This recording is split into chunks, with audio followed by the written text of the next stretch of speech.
नमस्कार दोस्तों, आप देख रहे बोलती आवाज़ news. Major general Arvind Yadav का महेंद्रगढ़ पहुंचने पर जोरदार स्वागत। लेफ्टिनेंट अंकित यादव भी रहे साथ।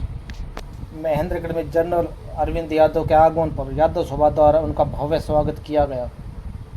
कार्यक्रम की शुरुआत महाराणा प्रताप चौक से हुई, जहां मेजर जनरल अरविंद यादव ने महाराणा प्रताप की प्रतिमा पर माल्यार्पण कर उन्हें नमन किया। इस दौरान यादव सभा के प्रधान डॉक्टर राजवीर यादव ने मेजर जनरल को माला पहनाकर उनका स्वागत किया।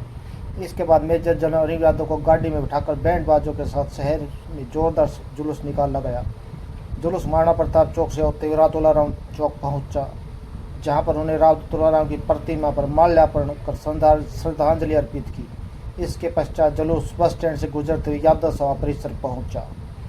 यादव सभा में मेजर जनरल अरविंद यादव का पगड़ी पहनाकर सम्मान किया गया। इस अवसर पर भूतपूर्व सैनिक संघ के सदस्यों ने मेजर जनरल से मांग की कि महेंद्रगढ़ प्रत्येक 1-2 महीने में समाधान कैंप का आयोजन किया जाए, ताकि भूतपूर्व सैनिकों और वीरांगनाओं की समस्याओं का समाधान स्थानीय स्तर पर ही हो सके और उन्हें दिल्ली न जाना पड़े।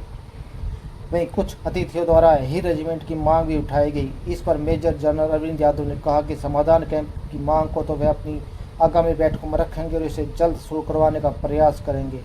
उन्होंने कहा कि ही रेजिमेंट का मुद्दा राजनीतिक विषय, इसलिए इस पर फिलहाल वे कुछ नहीं कह सकते, लेकिन सेवानिवृत्ति के बाद वे भी इस मांग को जोर शोर से उठाएंगे। मेजर जनरल यादव ने कहा कि यदि भूतपूर्व सैनिक संघ समाज की सेवा करता है तो वह भी देश सेवा ही है। सैनिकों की राजनीति से दूर रहकर भूतपूर्व सैनिकों और वीरांगनाओं की समस्याओं के समाधान के लिए कार्य करना चाहिए। उन्होंने युवाओं से अधिक संख्या में सेना में भर्ती होने के लिए प्रेरित किया।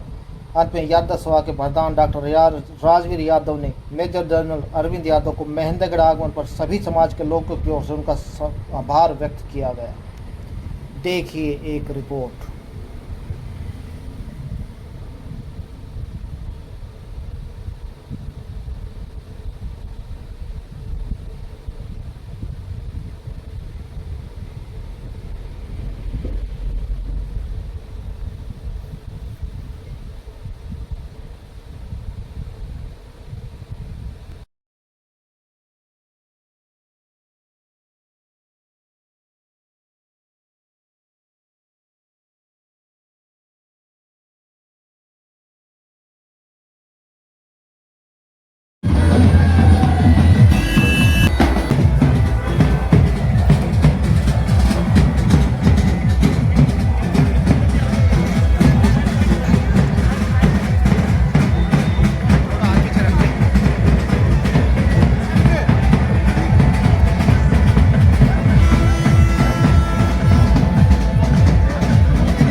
हाँ जी, नाम बोलो।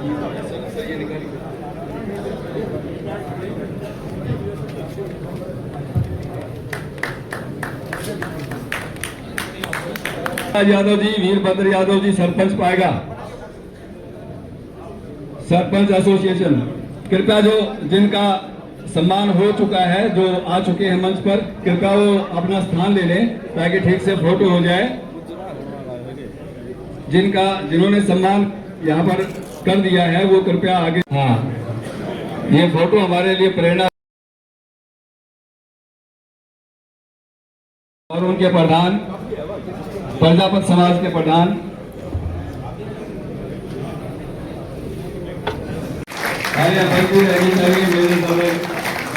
जी, पूर्व प्रधान डॉक्टर प्रेमराज जी, सुरेंद्र जी, चेयरमैन साहब,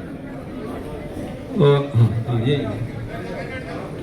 राजकुमार जी, हाँ, महावीर सिंह जी, आज आप कृपया स्टेज पर आ जाए।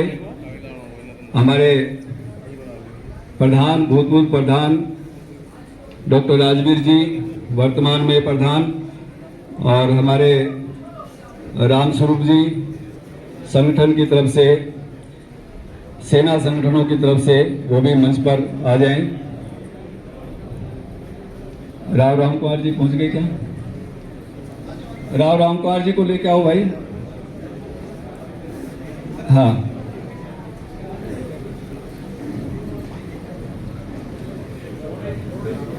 हाँ, आइए कप्तान साहब, आइए प्लीज। हाँ, एक अंकित यादव हमारा ऐसे अरविंद जी हमारे बीच में आए हैं, आप एक बार जोरदार ताली बजा करके उनका स्वागत अभिनंदन करें। मुझसे पूर्व वक्ताओं ने अपने अपने शब्दों के माध्यम से अपनी बात रखी, इनका सम्मान किया और साथ में हमारे भाई अंकित जी लेफ्टिनेंट बनकर के आए, उनका भी हम स्वागत करते हैं। अपनी बात रखी है और निश्चित रूप से हाईरवाल की धरती वीरों की धरती रही है।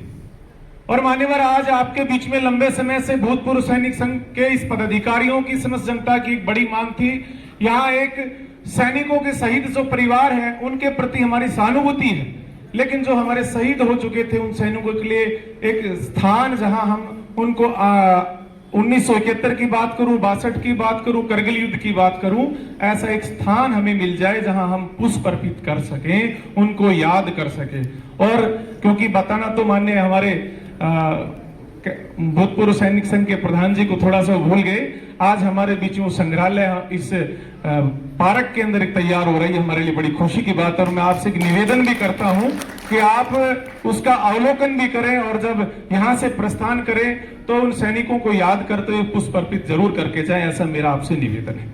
रही बात आने वाले समय की, हम तो एक मांग करते हैं, आज मेजर जनरल बन के आए, मैं तो हरियाणा सरकार के साथ साथ यहां से भी निवेदन करता हूं भारत सरकार से, क्योंकि पार्टी का प्रतिनिधित्व होने के नाते आज कुछ छोटी मोटी जो जिम्मेवारी मिलती है, तो एक सैनिक का बेटा होने के नाते मैं एक मांग भी करता हूं कि आज हमारे बीच में आप मेजर जनरल बन के आए, आने वाले समय में आपका स्वागत हम जनरल के रूप में देखना चाहते हैं, ऐसी हम मांग करते हैं। और भले ही सरकारों के पुराने समय से एक मांग हमारी रही है कि हाई रेजिमेंट बना दी जाए, जब हमारे अरविंद जी रोबदार मुझे लेकर के जनरल के पद के ऊपर बैठेंगे तो समझेंगे हमारी अहिरवाल रेजिमेंट ही बन गई, ऐसा हम निवेदन करते हैं। और मेरे जैसे छोटे बच्चे को आपने मंच दिया, उसके लिए मैं आपका बहुत बहुत धन्यवाद करता हूं। मैं अपनी बात को समाप्त करता हूं और मैं विशेष रूप से धन्यवाद करता हूं हमारे डॉक्टर साहब का, राजवीर जी का, जिन्होंने इस भव्य आयोजन करा करके हम जैसे युवाओं को एक नई प्रेरणा स्रोत दिया है। बहुत बहुत धन्यवाद। जी सर, बताएं आज यहाँ पर यादव धर्मशाला में जिस प्रकार से मान सम्मान कार्यक्रम है, इसके बारे में क्या कहेंगे? समाज का बहुत बहुत धन्यवाद जी, जो 36 बिरादरी ने इतना सम्मान बढ़ाया, इतनी इज्जत दी। कोशिश करूंगा कि समाज के साथ तन मन धन से जितना हो सके उतना वापस किया जा सके। अब ये गिविंग टाइम है, वापस करने का समय है, तो समाज के लिए जो भी बन पड़ेगा उतना करने की कोशिश है। अभी समाज की तरफ से कुछ मांगे भी रखी गई विशेषकर, तो उस पर क्या करेंगे? जितनी मांगे मेरे ध्यान में आती हैं या मेरे कार्यक्रम में आती हैं वो तो हम इमीडिएटली कर देंगे। जैसे कि एक मांग की गई थी, हमारे एक सर्विसमैन इनकी पेंशन वगैरह में थोड़ी दिक्कत आती है, तो एक कैंप लगाया जाए जहाँ रिकॉर्ड से क्लर्क्स वगैरह को लाके बिठाया जाए ताकि उनके काम हो सके। वो महीने भर में हम करवाएंगे। जो पॉलिटिकल डिमांड्स हैं वो तो चलती रहेंगी, उसका समाधान तो पॉलिटिकल लोग ही निकाल सकते हैं, वो हमारे बस की नहीं। शायद रिटायरमेंट के बाद उस पर जोर लगाएंगे, उससे पहले जो काम सब हमारा है उतना कर।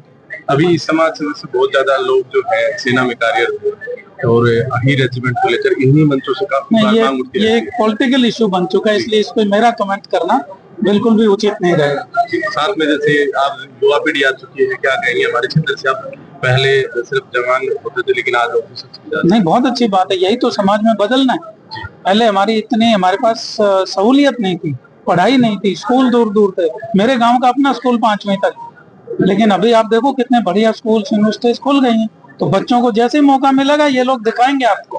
पहले मौका नहीं मिलता था, अब मौके ज्यादा मिल रहे हैं। तो पेरेंट्स से मेरी रिक्वेस्ट रहेगी कि इन बच्चों को खुलकर अपना काम करने दें, इनको अच्छी गाइडेंस दें। जो रिटायर्ड लोग हैं वो गाइड कर सकते हैं, तो ये लोग आपको चकित कर देंगे अपने प्रभाव से और अपने टैलेंट से। पेरेंट्स के लिए तो आपने मैसेज दिया, लेकिन युवाओं को क्या कहना चाहिए? क्योंकि युवा जो है आज हमारे क्षेत्र बस अपनी एनर्जी एक तरफ रखें कि अपना फ्यूचर बनाने में एनर्जी को लगाएं, बाकी इस मोबाइल से दूर रहें। एक हमारे इलाके में ज्यादा प्रॉब्लम अभी ड्रग्स की भी शुरू हो गई है, नशे से दूर रहें। उसमें ज्यादा जिम्मेवारी जो है वो हमारे बुजुर्गों की बनती है, नजर रखने का काम बुजुर्ग का है। तो पहाड़ पे ताश पीटने की बजाय थोड़ा सा लड़कों पे ध्यान रखा जाए कि ये क्या कर रहे हैं, कहाँ इकट्ठे हो रहे हैं, तो शायद इस बीमारी से हम बच पाए, और बचना बहुत जरूरी है। वरना पंजाब में जैसे यूथ तबाह हुआ, हम नहीं चाहते कि हमारे यहाँ यूथ इस तबाही में घुसे।